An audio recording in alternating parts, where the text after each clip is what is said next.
Hey guys, welcome to Offshoot Comments, our topic. We're your host, Kirby Kid. Cynthia Cedric. Also known as David Clark. Cedric Harris. And today we're talking about Power Rangers, the movie. Go, go, Power Rangers! Right? Okay, look. Real quick, another disclaimer. If you've seen our videos today, you've seen this. But if you haven't seen it, and this is your first video you've seen of us, explanation. Yes. We big as hell. Yes. We trying to live and not be big as hell. Yes. So we have started exercising. Yes. With one of our new members. Yes. Shout out to Kevin. Hey. Yeah, I like you, but you sucked yesterday at the park because I'm dead right now. My throat is jacked up. My body is jacked up. His body is jacked up. And it is literally pain going to do this video. But we love you guys. Yes. So we're doing it. Yes. That's just a general disclaimer. Power Rangers. Yeah. I was 8 years old all over again. Yes.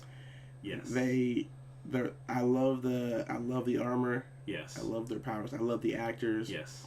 I liked Billy. Billy was cool. Billy was really cool. Yes. Jason was spot on. Yes. So was Kimberly. Yes.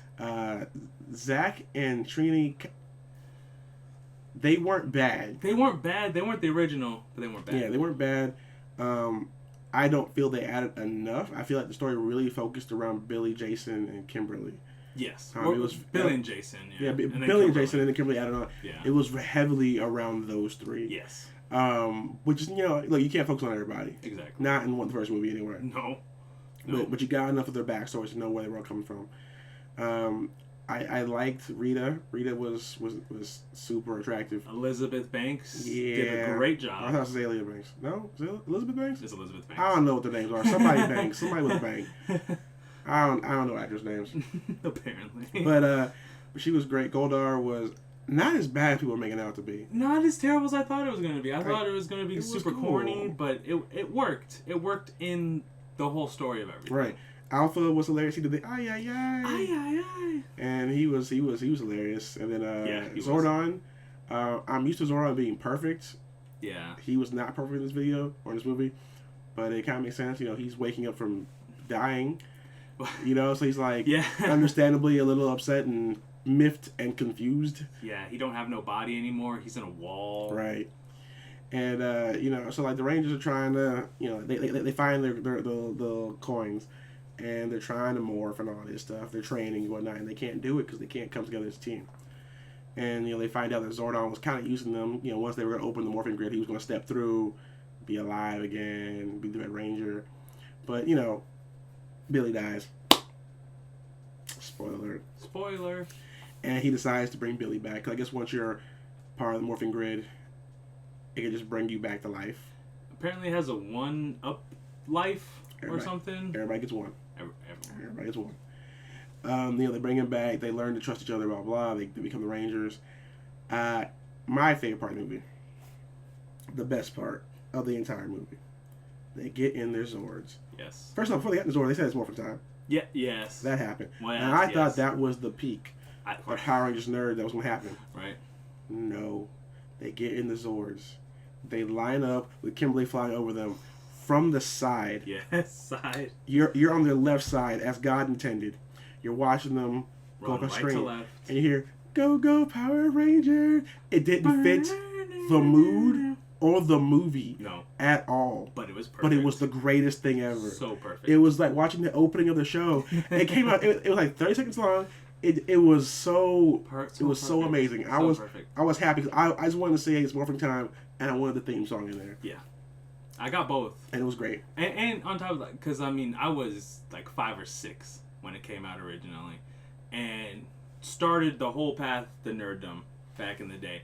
But like for me, the coolest thing was all the major storylines that the original series played out, with Zach's mom being sick, Trini being an outsider, and Rita trying to get her to help her, Jason's anger, Kimberly just being a mean girl, all those Billy not having friends. Right. All those situations played out. On top of Billy being autistic.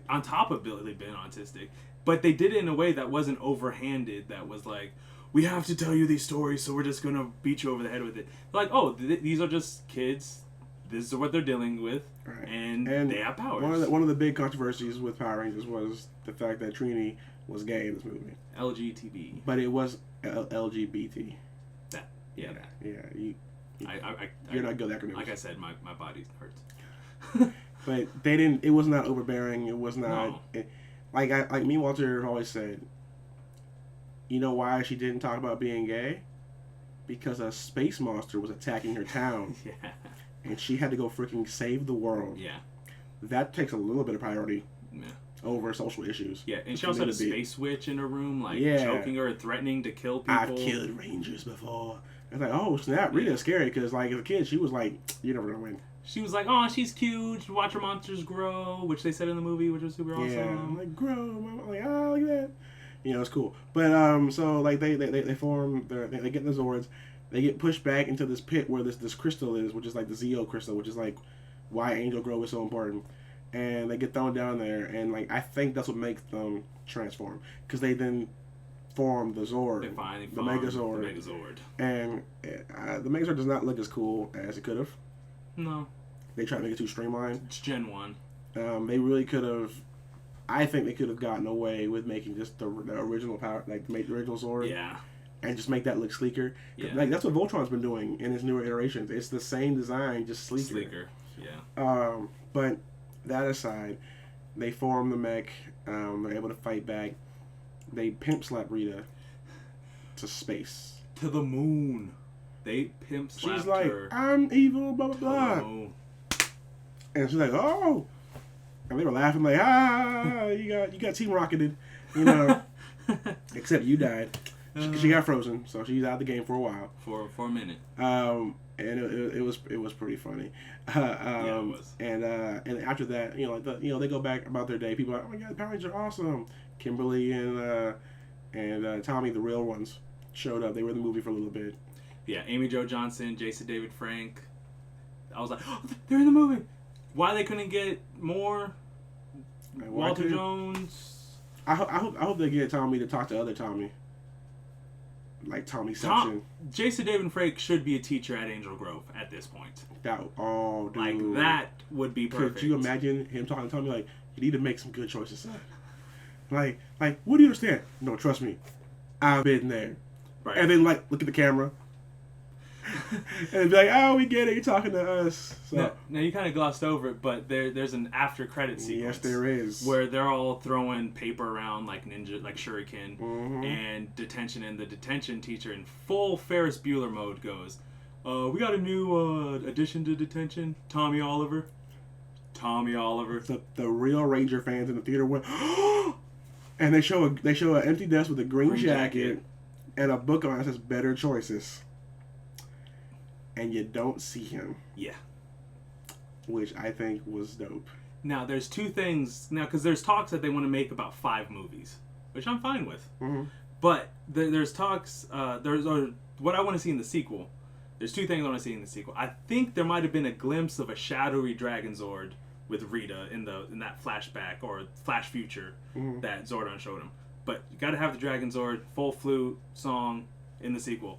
The second thing I want to see in the sequel is Tommy looking at Kimberly and is like, maybe the world doesn't revolve around you, Kimberly. And then she's like, oh, like, he needs to say that. That'll be hilarious. He needs to say that. I would like that. Now, I don't know how he's going to get the coin. I'm sure Rita will hit moon or unfreeze or something, and then she'll be fine again or something. Or they'll find her, like she'll hit the space station or whatever, and then she'll be like, oh, I'm back, yay. And then she'll send the coin down to Earth. She's like, fine. If I can't do it, then I need my own Ranger. And then she'll make Tommy a Ranger. Yeah. And he'll find her old Zord, which I guess she thought was obsolete because she had Goldar. Yeah. Or she'll make him one.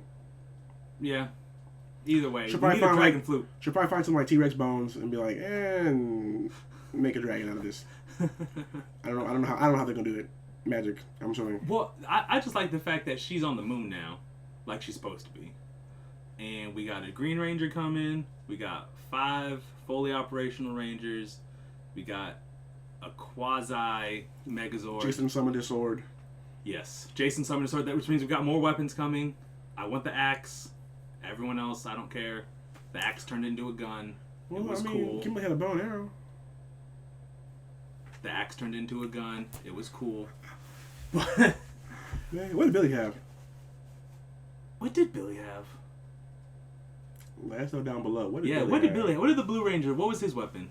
Oh, the yellow one. I don't remember theirs either. Didn't she have a Sai? Yeah, she had Sai. Which is stupid. I hate Sai. Which she actually used when they were going to try and kill Rita without the armor. Right. She actually picked up Sai's, but whatever. It was. I really liked the movie. I thoroughly enjoyed it. It was the perfect mix between serious and homage. Yes. I thought it was great. I thought they did it perfectly. Oh yes. And I'm down for 4 more of these. I am. And DC Cinematic Universe. This is how you do it. Take notes. Take all the notes. Take them all. Because this is how you do an origin story and a superhero story. Yep. Team form. Got individual stories. Bam. Because people, they know. People already know the Power Rangers. Yeah. By the way, they had the logo in there. Did you notice that? Yeah, they got the logo. I was like, oh, I'm a little children again. It was so cool. Yeah. All the things that the super nerds and the super fans could have pointed out to, could have said, hey, I remember that, but it wasn't in a way that new fans would have been like, oh, why? I think that's an inside joke that I don't get. But it still added to the story. Like, it was a really good superhero movie. Yeah, it was. Now, this gives me a little more hope because this was done by Lionsgate, which is also doing the Naruto live-action movie. If they can do Power Rangers, which, by the way, they can do Voltron. They can do Voltron now. They can do Power Rangers. They might have a shot at pulling off Naruto. They have a shot. I have a little more confidence now. Not a lot. Not a lot. But barely any. But guys, go see Power Rangers. In fact, go see Power Rangers. Yes. The Mighty Morphin Power Rangers. Mighty Morphin Power Rangers. Yeah, right? Yeah, because it is Morphin time. It was cool. If you were a fan growing up, you will not be disappointed. No.